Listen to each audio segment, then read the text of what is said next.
Hi there. Today we are making what I am affectionately calling Cheater's Polenta. Yeah, I am. And that's because it is not the awesome slow-cooked polenta that you might get in a restaurant or that maybe you've made yourself.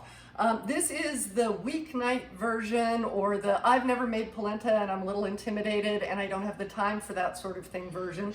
Like maybe you've had polenta in a restaurant and you really liked it, but you've never made it because you don't want to spend the time. This is for you. It's done in 8 minutes in the microwave. Can't go wrong with that, right? So the ingredients are really, really simple. It's water, cornmeal, we'll get back to that in a minute, salt, and optional butter.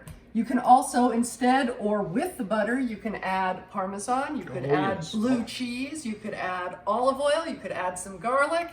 You can finish it any way you want. So the butter is at the end for finishing.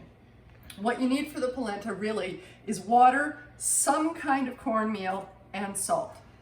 So let's talk cornmeal, because all over the internet, people going, hey, what's the difference between polenta and cornmeal? It's the #1 trending topic, actually. So. I don't think it's #1, but I'm sure it's up there. So here's the deal. Cornmeal, polenta, and grits, all made with a form of cornmeal. Now it depends what kind of corn it is, where it was grown, what strain it is. If it's an Italian strain, whether it's grown here or in Italy, it's probably gonna say it's polenta on the package. If it's not that strain, if it's a strain more typical to North America, it's probably gonna be called cornmeal. And if you're in the South, or even if you're in the North, and it's hominy, which is another kind of corn and has been treated differently, that would be grits. So they're all cornmeal.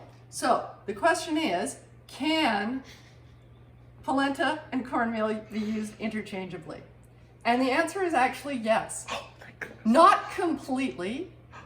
Super fine cornmeal is not something that we want to be dealing with for polenta. But you can use something that you bought at the store called polenta. That's a grain, not the stuff that's been pre-made and is in like a sausage tube. That's something different. That's pre-made polenta, and it's not the grain by itself.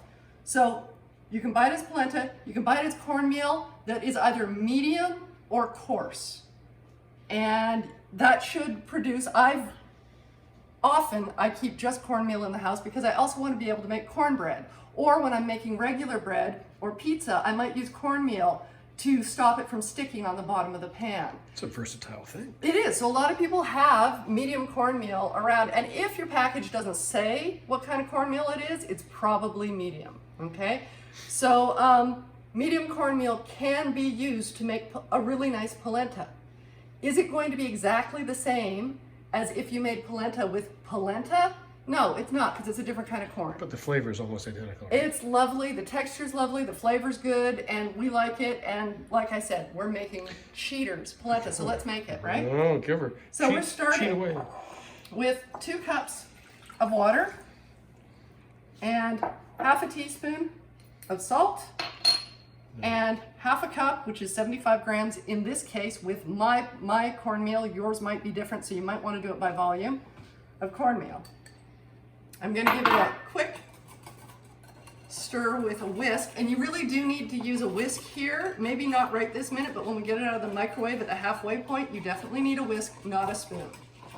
Okay, so that's all I've done. You can see the little darker bits of the grain come to the surface.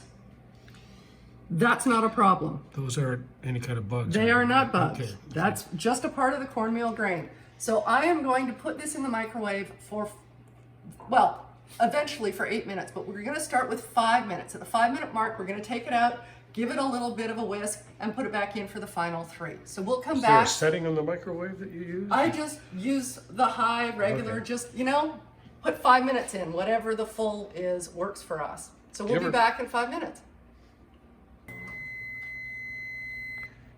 So that's 5 minutes. That was 5 minutes. I'm just going to take it out. Be careful when you're taking it out. Obviously, it's going to be hot after 5 minutes.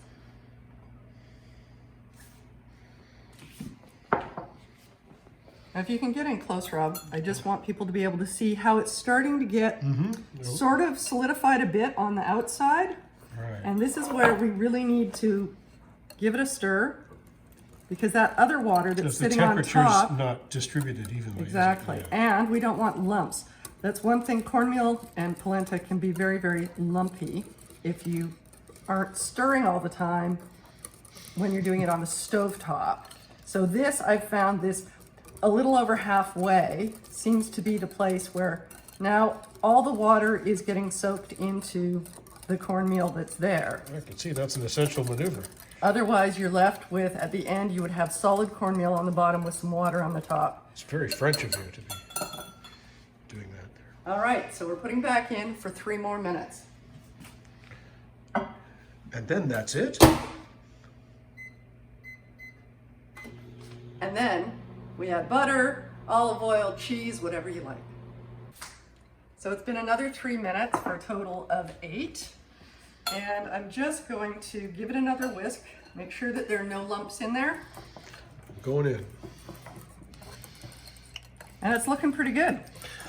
So I'm just gonna pop, that's about 2 teaspoons, 10 grams of butter. Unsalted butter, because I already salted the polenta. Always unsalted butter. Well, we always have unsalted butter, but if you have salted butter, then maybe don't put the salt in the polenta, I don't know. All right, so right now you can see that it's pretty runny.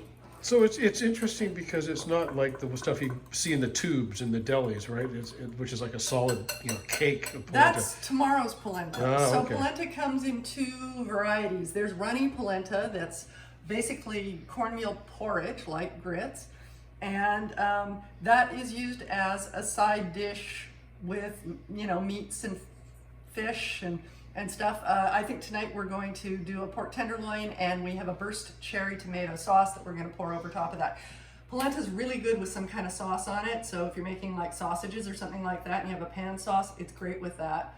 It's kind of like mashed potatoes with gravy, that kind of thing. Now, what's this down here? But you put the butter in already. I did. Yeah. The other thing that you can do is, and what we usually do, so I didn't neglected to say that this amount is good for about 3 people with our appetites. For you, maybe it's just 2 people, maybe it's 4. So if we don't eat the whole thing tonight, if it's just Rob and me having this because our son doesn't like polenta, another story, then the rest will go in the fridge. And what will happen is overnight it becomes a solid cake, for lack of a better word, that you can actually take out and you can cut into pieces. And or you could scoop it with a spoon, I suppose, but it's pretty solid. And what's done with that polenta is after you cut it into slices is you can fry it, or you can do a version that's like frying in the oven with a little bit of olive oil and just brown it, make the outside crisp and the inside is still nice and Put a soft. poached egg on there and you're in. That's great. Yeah, That's it's great with a poached egg. breakfast. So there you have the polenta, and I hope that you have a good evening.